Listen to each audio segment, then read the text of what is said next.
Hi, my name is Ilanta and I am the founder and curious nose behind Viola Sacred Perfumery. It's a small indie natural perfume house where rare botanicals become living perfumes. And these series are called Sacred Botanica, a journey into the spirit of nature's most treasured botanicals. We explore the history, mysticism, and subtle chemistry that made them sacred, then and now.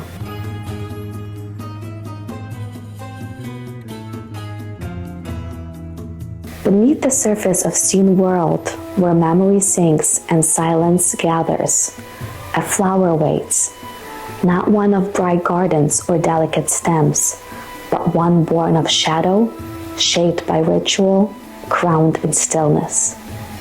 She is the flower of rebirth, of forgotten memories, and of reverence. To touch it is to brush against something ancient, as if the soul is being reminded, you've been here before. This flower is a symbol, a passage, a myth that still breathes.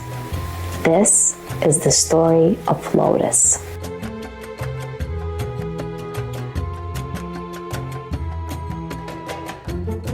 Long before roses crowned queens and jasmine perfumed silk, there was Lotus. Not a flower, but something older, stranger, and more sacred. I remember the first time I saw a picture of it carved into stone at the Cairo Museum, a blue bloom rising from the forehead of a god, and I thought this flower meant everything to them. According to ancient Egyptian myth, before anything existed, before light, before sound, there was darkness, endless undisturbed water, the primordial none. And from this silence, a single blue lotus floated upward. When it opened, the sun was born. Ra, the god of sun, wasn't born from fire or from thunder. He bloomed from the heart of this flower. The story repeats itself again and again, especially in the Book of the Dead, which, by the way, is real. It's not a single book, but a collection of sacred spells, poems, and maps written on scrolls or tomb walls. You can see parts of it unfurled behind museum glass in London. It's only papyrus, ink, and thousands of years of soul lore. Spell 81 from this book speaks of transformation. It says, I am this pure lotus, which went forth from the sunshine, which is at the nose of Ra. The soul takes the shape of lotus, rising from death toward the light of eternity. To the Egyptians, the lotus wasn't just beautiful, it was a promise that no matter how dark the night, you too would rise again.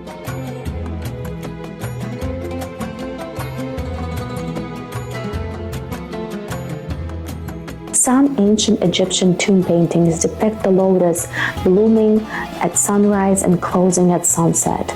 Many believe the lotus did not just symbolize rebirth, it actually caused it. Pharaohs were often buried with lotus motifs to ensure safe passage to the afterlife. Even now, some French theorists and esoteric historians believe that blue lotus was used in embalming rituals, not just for fragrance, but to preserve the soul's vibrational memory. The mystical properties of blue lotus aren't just myth. Modern science has uncovered fascinating compounds. Blue lotus contains luciferin, an alkaloid known to interact with dopamine receptors in our brain. It also contains aporphyrin, which can produce mild euphoria, calm anxiety, and enhance dreamlike activity. This aligns with ancient rituals that used blue lotus for lucid dreaming, altered states, and heart opening ceremonies.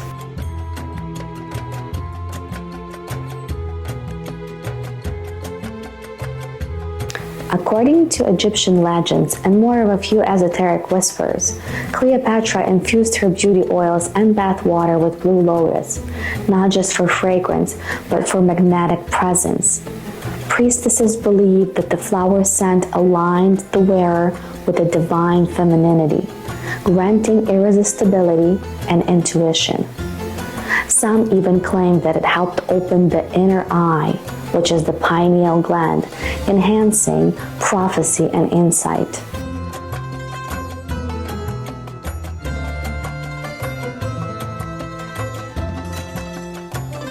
Across time and continent, the lotus became a sacred symbol of enlightenment.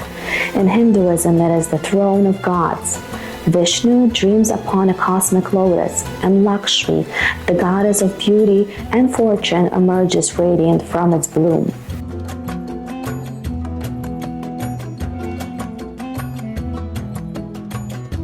In Buddhism, the lotus is the ultimate metaphor. It teaches, grow through the mud, rise clean, do not fear the darkness, it is your beginning. One fringe theory from metaphysical circles suggests that lotus gardens were once gateways to higher consciousness. These weren't ordinary gardens. They were arranged in sacred geometries using the natural frequencies of lotus blooms to raise vibrational states. Walking through such gardens was said to cleanse the aura and awaken dormant psychic abilities. This concept inspired many modern meditation gardens and energy healing centers.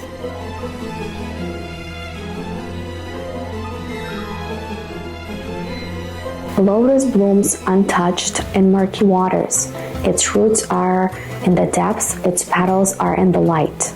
And it isn't that every story of every human who has ever been broken and blossomed anyway. To carry the lotus was to carry the sacred feminine, not just as a symbol of beauty, but of knowing. Across cultures, the lotus emerges again and again, not just as flower, but also as a map.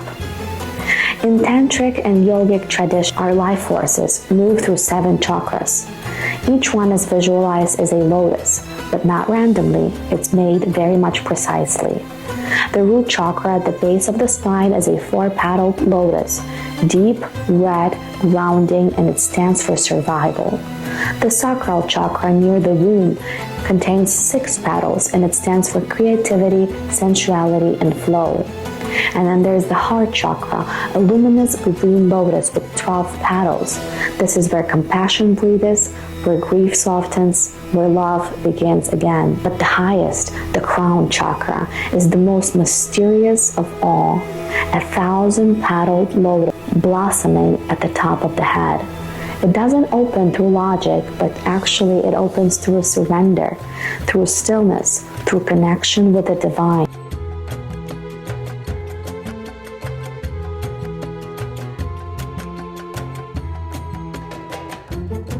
In ancient rituals, lotus was burned not just for fragrance, but for invocation. It called in visions, it softened the veil between the worlds. Its scent was sacred at every threshold, breathed in at every birth, and offered at death, whispered into weddings, into prayers, and into the dreams of mystics. To wear the lotus was to honor the transitions, to blast the becoming, to say, I see the divine in me, blooming.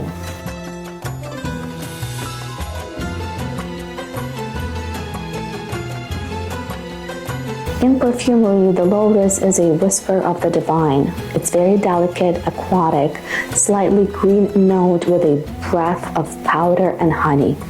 It doesn't shout like jasmine or seduce like rose. It hums very softly and steady under your skin. It lingers in memory, not just in air. But blue lotus, which is Nelumba nucifera, isn't just a scent, it's an experience, a bridge between dimensions.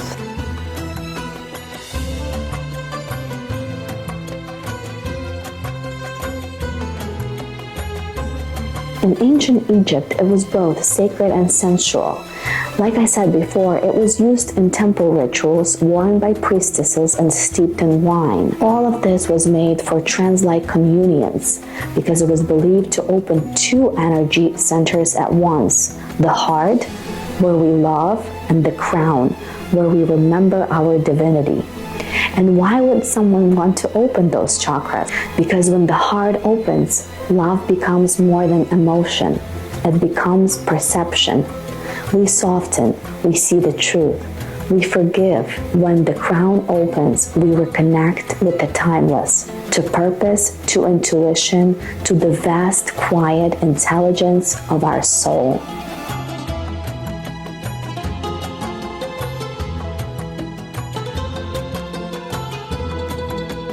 Lotus in a perfume is not just aroma, it's a portal.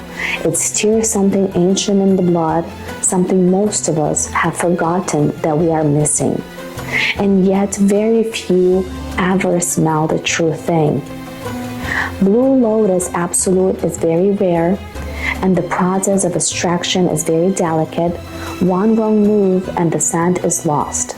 So each drop is born of hundreds of blossoms gathered by hand from still waters, often only in the early morning when the flower is most alive. It's very expensive, it's very time intensive, it's sacred work, which is why most perfumers use synthetics imitations that carry none of the essence. But a natural perfumery where alchemists like me still work with the patience, and in ritual, Lotus remains a key. Not just for memory, but it also is made for pleasure and for your own presence. To the unfolding of something silent, deep, and very holy inside of us. At Viola, Lotus is more than a note, it's an invocation. I'm actually working in an upcoming sacred blend where Lotus dances with sandalwood and violet leaf. It's an oil-based fragrance meant for ritual, a quiet return to your center. Wear it when the world gets loud. Wear it when you feel the mud is rising. Wear it when you need to remember that you are not the chaos. You are the calm rising through.